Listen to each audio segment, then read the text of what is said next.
Hello everyone and welcome to another film with me, Alexander Söderberg. I'm the chairman of Vinnarskolan, which you can call Winner Academy in English. I was going to make another film in English this time.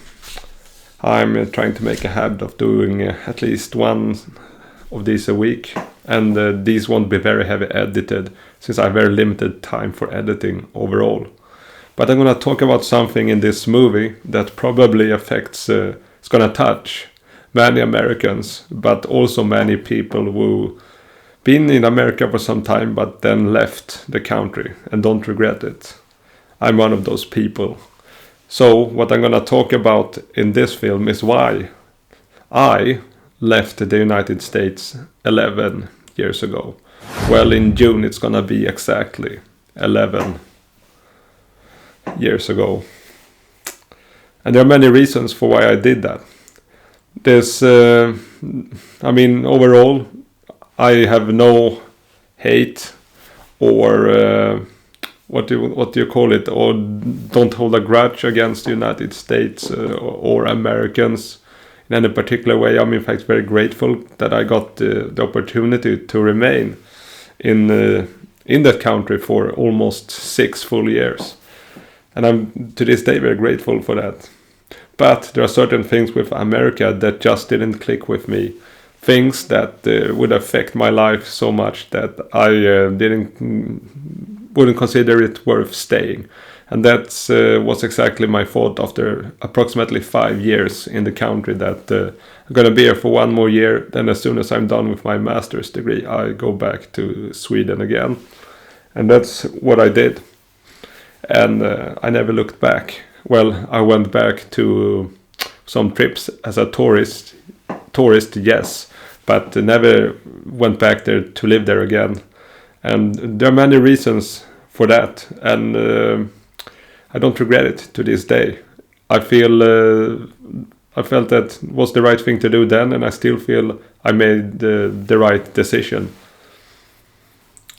And what were the reasons for why I left the United States? What things didn't click and what things just didn't make enough sense for me to make it worth staying? Well, the first and most obvious was homesickness. Well, for your information, I lived in the States between 2008 and 2014. So that's some time ago now. But I think many people who have been in the state for some time and think about going back and later do it might go in the same thoughts as I might be expressing now. But let's go over the list again. Now I just deviated from the topic a little. What were the reasons as to why I left the United States?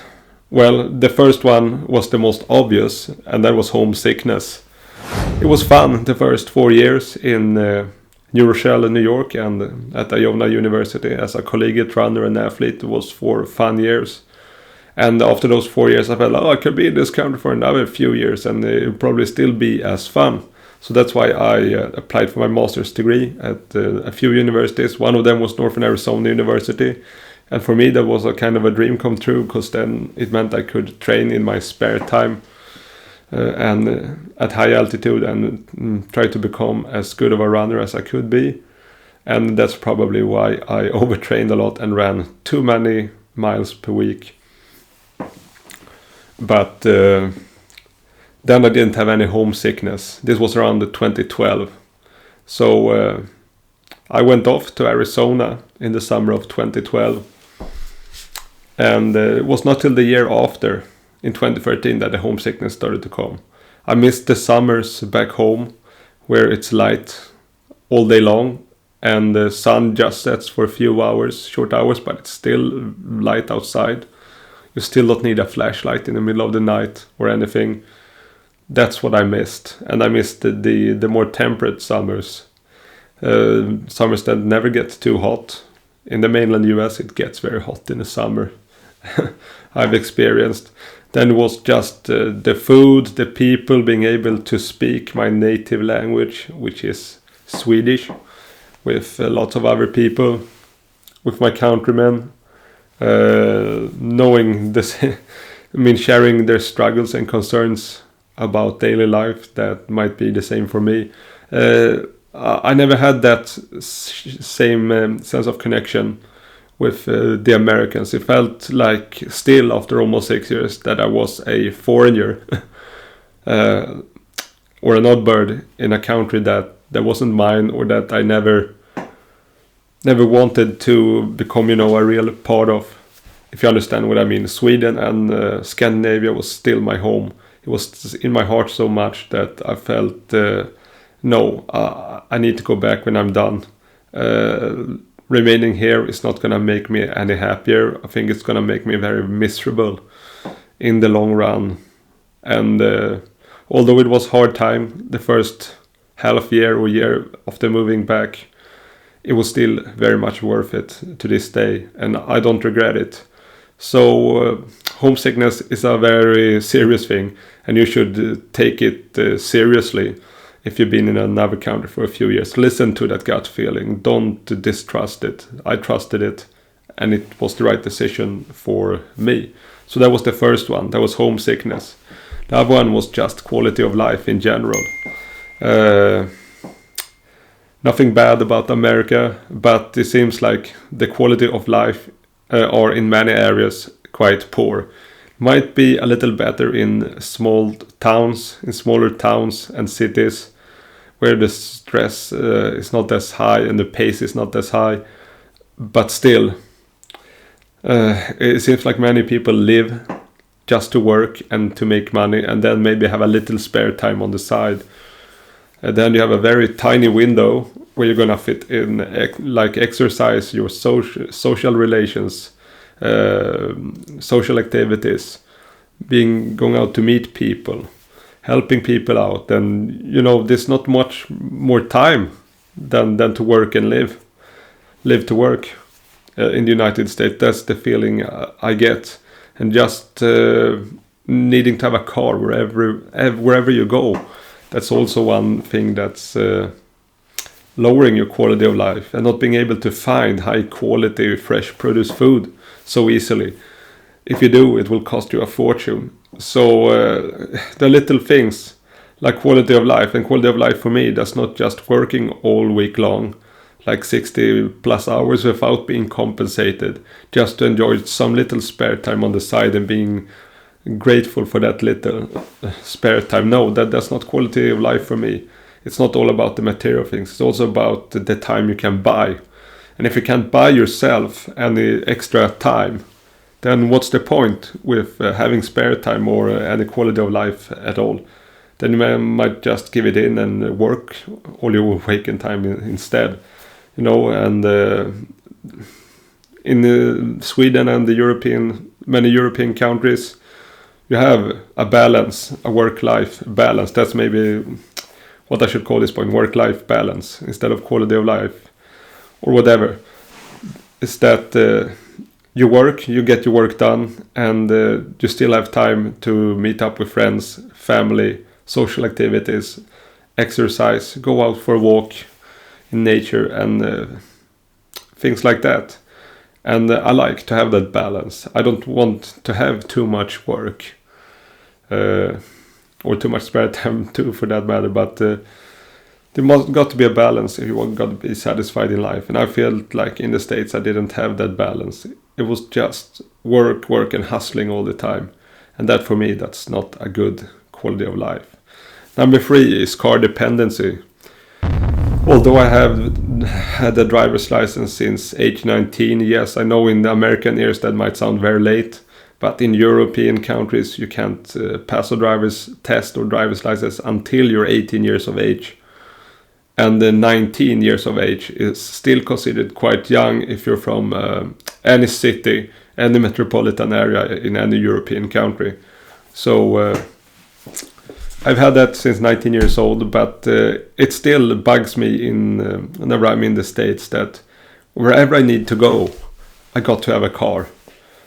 That's why I often need to rent cars if I go to the United States, because it will be almost nearly impossible to get wherever I want within a decent or reasonable time, or at least getting wherever I want and getting there somewhat safely. Yes, I know roads are not that safe anymore, or at old places, but at least it decreases my risk of getting mugged at night instead of waiting in the dark for a bus, for example, and God knows what people are on that bus. So if there are any buses or mass transit at all, so to say. And here, where I live now, when I moved back to Stockholm, Sweden, I don't need a car. Although I have a car, I don't need it to get to the office the few days in a week when I'm at the office.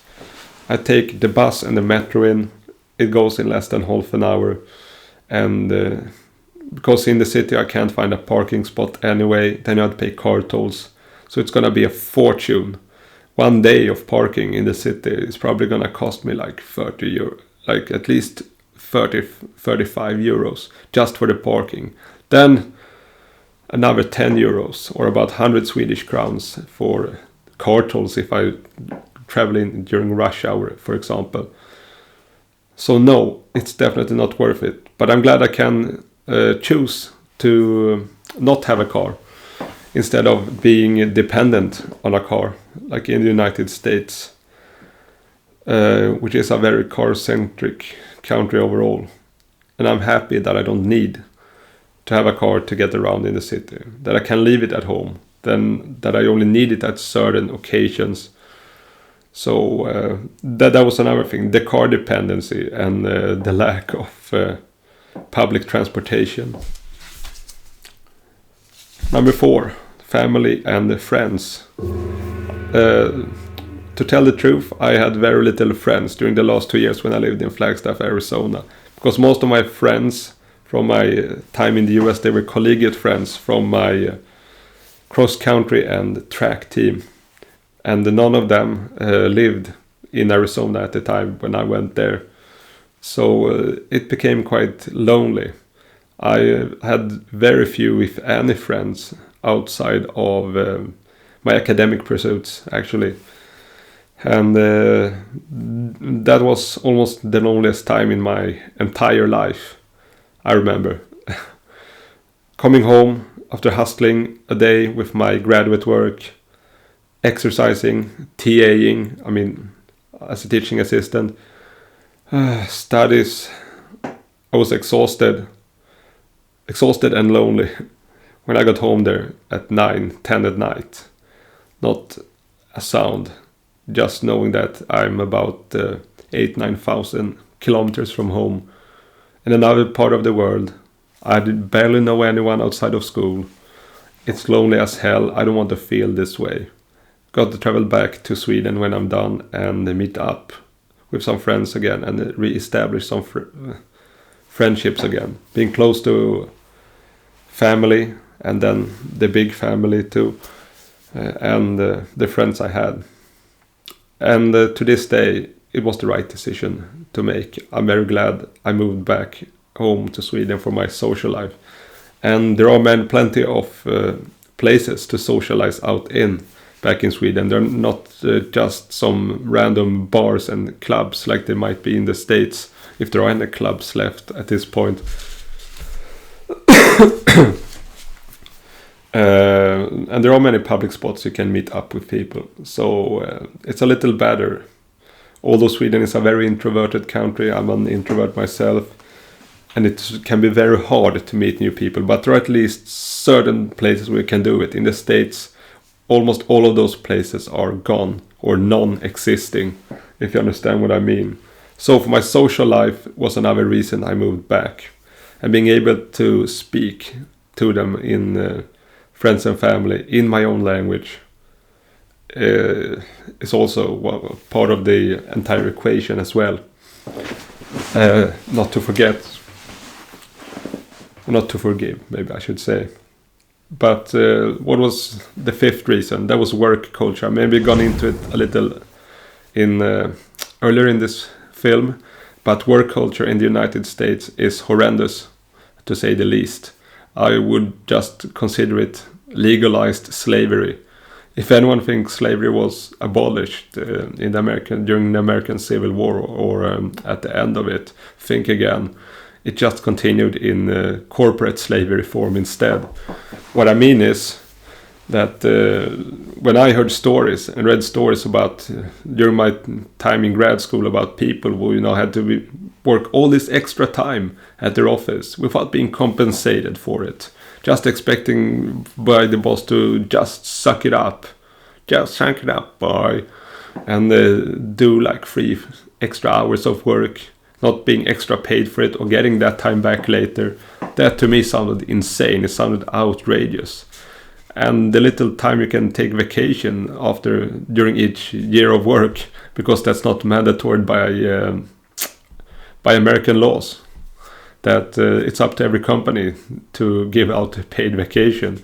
So that means they only give you about 2 weeks a year at most time, and God forbid if you take those 2 weeks at the same time.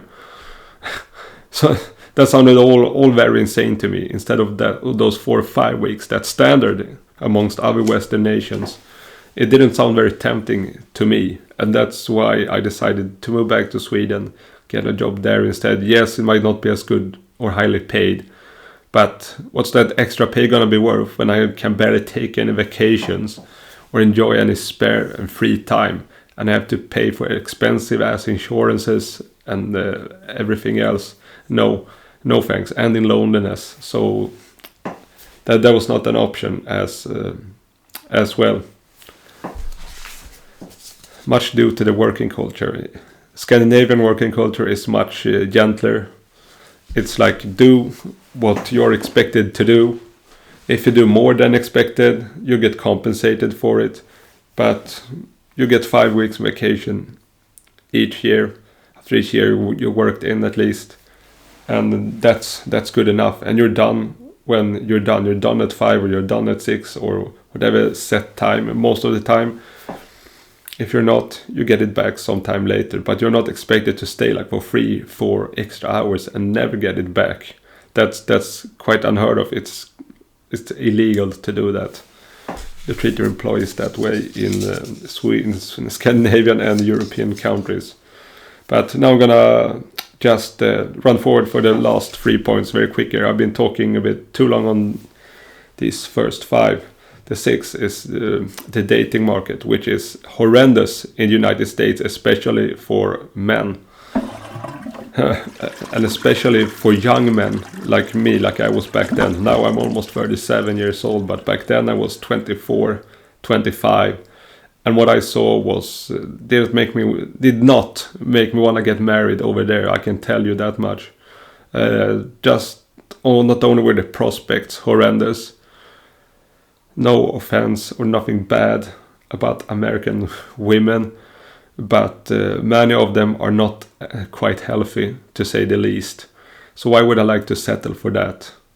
And not only that, but divorce courts and divorce laws, that's gonna screw me over 10 times, make me lose everything I have, even if I have a prenup, which can be pretty much cancelled if you have... If my wife has a good lawyer. Why would I subject myself to that overall, or be in a long-term relationship where like one false allegation call to police is enough to crush my life and make it into ruins? Why would I exert myself to that risk? It was not as exposed back then in 2012, 2013 as it is now. But it wasn't quite as obvious, but I could sense that coming with the development of social media. And God, I got right. Yes, dating market is horrendous for Western men in any Western nation today. You might have to go to Central or Eastern Europe and still have your shit together if you want to find some marriage material there. But finding that in the United States today, and even back then, yes, good luck. So I decided to pay myself out of that market, I can tell. And that's one reason. Was another reason. Yes, it's bad in Sweden and many Western nations too. I know it. I don't say that Sweden is some kind of paradise on the dating market side. Rather the opposite, especially in Stockholm where I live. where it can be almost impossible to get a date for any average or even above average man. So yes, those prospects did not look very good from the beginning, I should say. But at least in Sweden, it is more likely that you can find some women that are decent, that you can live with, that you can tolerate, that won't drive you crazy. Because we don't have as much chemicals and other crap in our food supply. So that's why people are somewhat more mentally stable over, although it's very bad. It's not at American levels quite yet. But now let's go over to number 7, and that's health insurance. I'm to this day very glad I never had to go to hospital during my almost 6 years in the States. Well, I had to go there once for a checkup, and I had one thing stuck in my throat. But that was it. It was done in a half an hour, 45 minutes. It didn't cost me a fortune. That was an easy thing that my medical insurance could cover. If that would have happened to me today, I'm not so sure it would have been covered. Or I would have paid a lot higher premium than I did back in the day. And that's the scariest thing about the States. You never know when medical bills can ruin your life completely. Unless you're very, very rich and can have an insurance that pays for it. Or medical costs that you can pay from your own pocket. The risk is in the United States that you can get ruined for life with medical bills if you're very unlucky. In Sweden and European countries, we don't run that risk, and that's quite a relief. Yes, the healthcare might suck many times because it can take a long time before you get any treatment. But when you get it, you won't get ruined from it, and that's the thing. And there are a few things that worry me as much during my trips to the States nowadays as a tourist, as going to a hospital and having to pay hundreds of thousands of dollars in medical bills because my home insurance and credit card company don't cover it.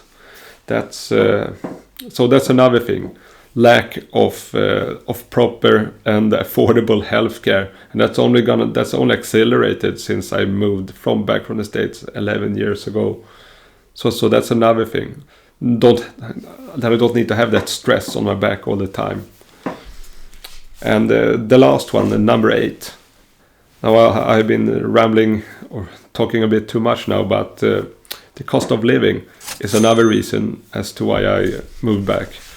Although it was cheap to live in the States back then, in between 2008 and 2014, because the dollar was cheap in Swedish money, the exchange rate was great. I figured back then that something tells me that it's not gonna remain this way forever. One, because exchange rates, they might switch, and then my stock dividends and passive income from home is gonna be worth less and less when I transfer it over here. I got right on that point, but I was also thinking, yes, it only needs like 1 or 2 like major events in the world trade and prices for everything's gonna skyrocket. Like the Suez Canal gets blocked, or hijacked by terrorists, for example, stands still in 2 months. Or the same with Panama Canal, you don't have enough fresh water to pump up the water locks for those big container ships. And yes, that disturbs world trade and drives up prices too. I was thinking a little about those things already back then. Something told me that no, things are not going to be this cheap in the States forever. And God, I got actually right on that too. I never thought it was going to become as expensive as it did though. That's one thing. That's one thing. That's for sure. But I had that in my back head back then, that things might get turned around and it might be more expensive here than back in Sweden. And I got right. It got more expensive in the United States. And that in a very short time as well. So I'm glad I'm back home now, where my money don't get devalued as quickly, at least, as it does in the States. And that some things don't cost a fortune like they do in the States, such as health insurance, for example. Health insurance, cars, car insurances, all of those things. So I'm very happy I'm actually moved back. Not that cost of living is low in Sweden, rather the opposite. It's very high. It's probably one of the more expensive countries to live in the world. I would say at least it should be on the top 20, 25 list. But it's become more expensive in the States actually during those years. And that's why I'm glad I don't live there now. Because here my money will at least last a little longer. And I will have a better quality of life at the same time. So those were a few reasons as why I left the United States 11 years ago. And as I said, it's not a decision I regret at all. I'm glad I did. And although Sweden sucks in many ways, we have many societal problems. That's one thing too I forgot to say, is that I wanted to move back to try to improve my country. Yes, I could have had the opportunity to settle somewhere else where we would not have the same problems, but these problems are almost worldwide or in almost any developed nation now. So you're not going to escape it no matter what. And I rather do something good for my country and people during the time I have left on this planet, rather than sitting somewhere else and complaining about how bad things are in Sweden. Be part of the change you want to see. That's the last thing I had to say, but I hope you enjoyed this film. It got a little long now. I might have to split up in 2 parts, I will see. But you have a good one till I see you next time. Have a good rest of your weekend, and I talk to you later. Bye.